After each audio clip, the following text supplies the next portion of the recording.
Hi, I'm Chris Wilson from Grinding Gear Games. This is our third Path of Exile Build of the Week video, where we show off an interesting character that a player has submitted to us. In recent news, we unveiled our new endgame map system this week, which we're really proud of. I strongly encourage you to go read the development diary about it on pathofexile.com. We've also posted a video demonstrating the use of maps on this YouTube channel. The build I'm demonstrating today is a level 41 Marauder called CrackingSkull. This character is interesting because it attempts to overcome two problems that Marauders often have: how to hit accurately and how to avoid constant use of mana-intensive melee skills. It solves these by investing in two important keystone passives. The first one, Resolute technique, causes the character to always hit, but never get critical strikes. This means that the build can completely ignore both accuracy and critical strike damage mods, substantially simplifying the stats that the character has to care about. The second keystone, called Blood Magic, allows the character to cast from their life total. This may seem like a drawback, but it allows the character to completely forego any mana mods and focus entirely on life, which increases their survivability if they manage it correctly. Life regen is also substantially easier to obtain than mana regeneration. The remaining passive skills focused almost entirely on increasing their life total and regeneration. It's interesting to note that so far they haven't explicitly picked any damage passives other than the small damage increase that each point in strength gives to them. I'm sure advanced players know the tricks that make this build work, but they might not be obvious to beginners. We feel that it's important to occasionally focus on builds that are pretty easy to put together, so that players who are having difficulty building a viable Marauder have a good starting point. In order to demonstrate this build in combat, I'm going to travel to the Ruthless Mudflats to test it out.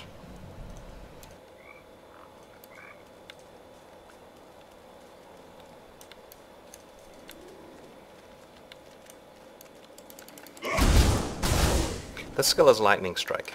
You can use it either at a range like this, sending out lightning projectiles, or hitting targets directly, dispersing the projectiles hopefully at point blank range into the crowd of monsters.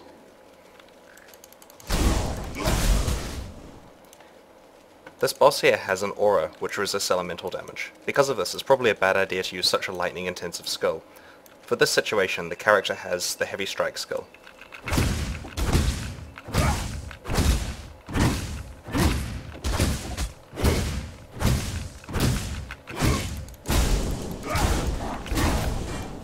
Now one thing you'll notice is the character has a very high rate of natural life regeneration.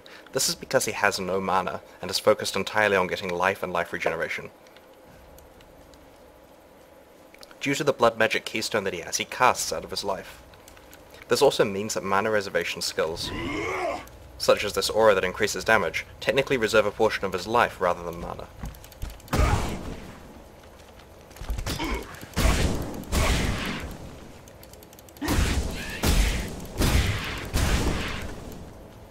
In combat he's pretty dangerous. When I'm playing this character, I prefer to use Lightning Strike. I feel that it has a good amount of crowd control, while also doing decent damage to single targets. He also has Leap Slam,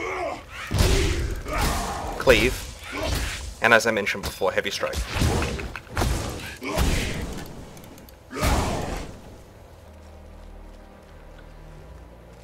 The other skill he has available is Molten Shell.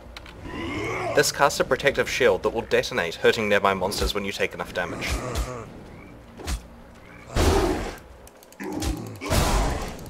As you can see, in that case it did pretty considerable damage to these zombies.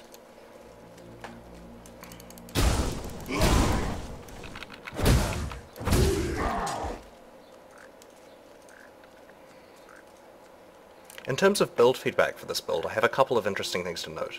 The first one is, the character is pretty low on dexterity. Now this is generally okay, because they have Resolute technique, which makes it unable for them to miss. They've only allocated a single passive point to dexterity on the way to getting blood magic, and because of this, they'll struggle to use any swords higher than a relatively low-level unique one like this.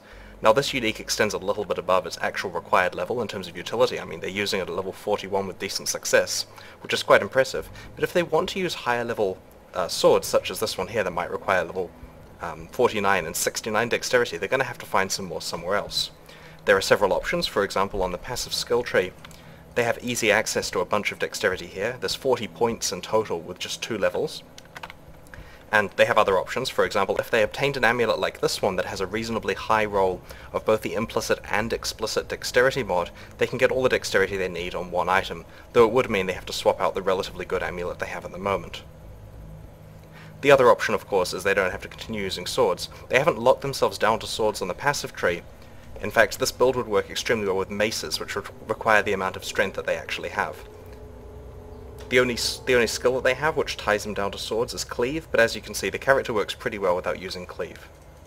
The second thing to note is the way that they've arranged their support gems. It's actually quite interesting. You see here they have added fire damage, junctioned with heavy strike.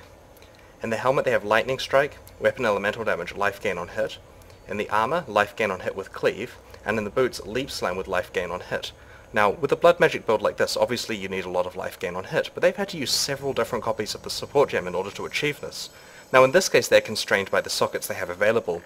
As you may know, skill gems are supported by things that are linked together, and if you have small groups of 2, like in this case, if you want to support multiple skills with life gain on hit, you're just going to have to use a lot of redundant sockets.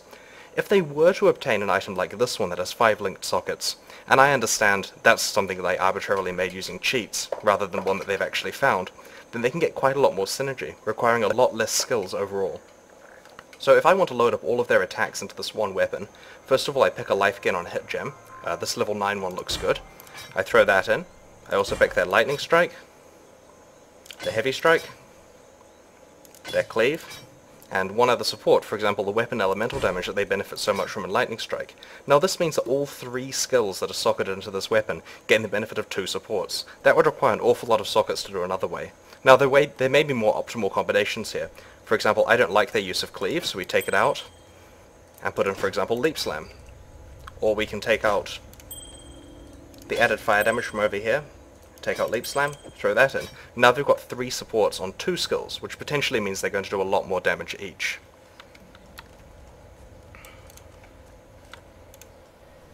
I don't know how well this particular build will do at higher levels, particularly in our new endgame map areas that are very challenging, but it looks really good so far. I suspect that with a decent 5 or 6 link socket item with a lot of damage it'll be pretty effective. We currently do have some balance concerns with melee combat and will hopefully address those in the next few patches. Path of Exile is currently in closed beta. If you'd like to play it before it enters open beta later this year, please buy a supporter pack from www.pathofexile.com. If you have built a character that you'd like us to feature in one of these videos, just let us know on the forums. If you enjoyed this video, please subscribe to our YouTube channel and consider following us on Twitter and Facebook. Thanks very much for watching and see you next week.